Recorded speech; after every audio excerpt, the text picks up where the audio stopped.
Introducing the all-new Corolla. You're going to have a class of a generation of people who will rely on government welfare to support their lifestyle. And this is going to translate into a weaker economy as well.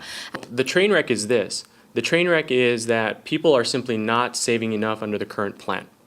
And so the way this will prevent it is it will create a floor benefit. It will create a pension annuity similar to that of a DB plan now, so that somebody who retires under the hybrid plan will get an agreed upon amount every month for the rest of their life.